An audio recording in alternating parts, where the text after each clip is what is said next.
Lockdown, देश भर में शराब खरीदने को उमड़ी भीड़। दिल्ली में दुकानों को बंद करना पड़ा, लाठीचार्ज। पूरे देश में शराबियों की बल्ले बल्ले। नई दिल्ली सहित देश के अलग अलग हिस्सों में तीसरे लॉकडाउन के बीच शराब की दुकानें सोमवार को सोशल डिस्टेंसिंग जैसी शर्तों के पालन के साथ खुल गईं, पर लोगों की भीड़ उमड़ने से इन्हें फिर बंद करना पड़ा।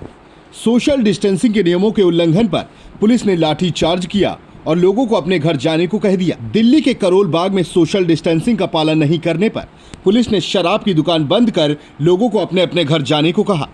वहीं दिल्ली के कश्मीरी गेट पर एक शराब की दुकान के बाहर जब लोगों ने सोशल डिस्टेंसिंग का उल्लंघन किया, तब पुलिस ने उन पर लाठीचार्ज किया।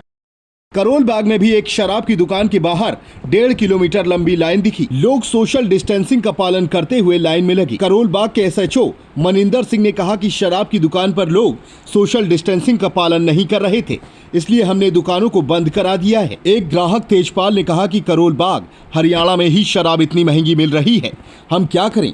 जो 30 रुपए का क्वार्टर मिलता था वो अब 300 रुपए में मिल रहा है। इससे बढ़िया यहीं से टैक्स लग के हम यहीं से पी लें। सरकार ने दुकानें खोलकर बहुत अच्छा किया है।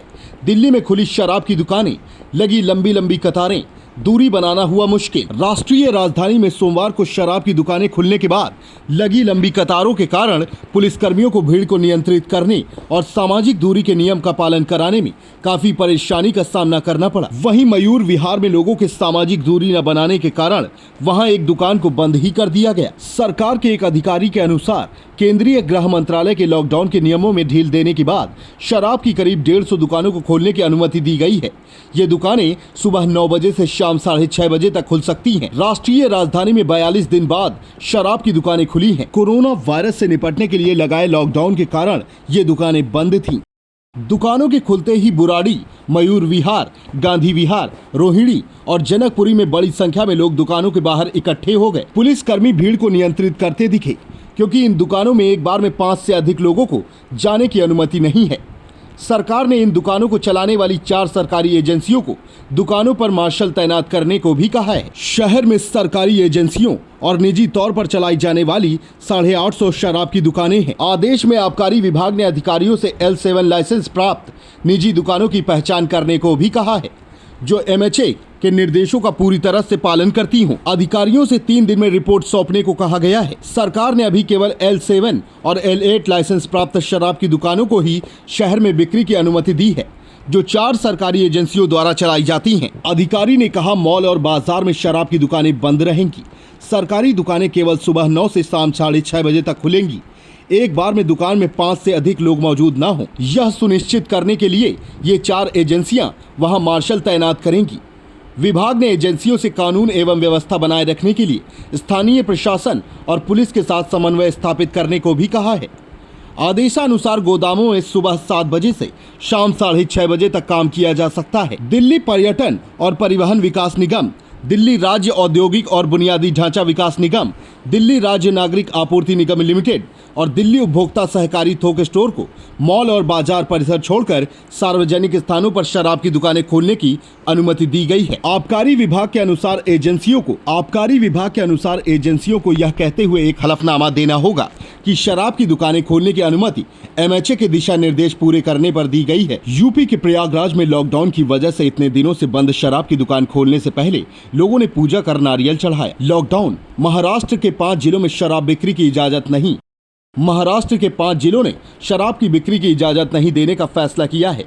एक दिन पहले ही राज्य सरकार ने कहा था कि गैर निषिद्ध जोनों में शराब सहित गैर जरूरी सामान की दुकानें सोमवार से खुल सकेंगी।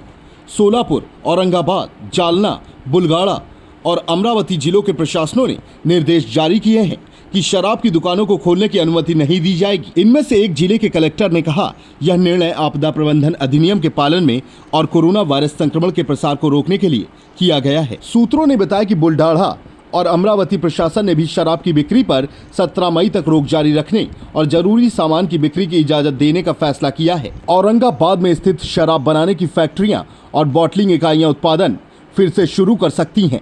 लेकिन जिले में इसकी बिक्री पर रोक रहेगी। एक वरिष्ठ अधिकारी ने बताया कि नागपुर नगर निकाय ने भी शहर में शराब बेचने की इजाजत नहीं देने का फैसला किया है। यूपी में पहले ही दिन करीब 100 करोड़ का राजस्व मिलने का अनुमान। अर्थव्यवस्था को धीरे धीरे फिर से खोलने के क्रम में लॉकडाउन में मिली कुछ रियायतों के बाद सोमवार से प्रदेश में शराब की दुकानें खोली गईं और खुलने से पहले ही दुकानों के बाहर लंबी लंबी कतारें देखने को मिली।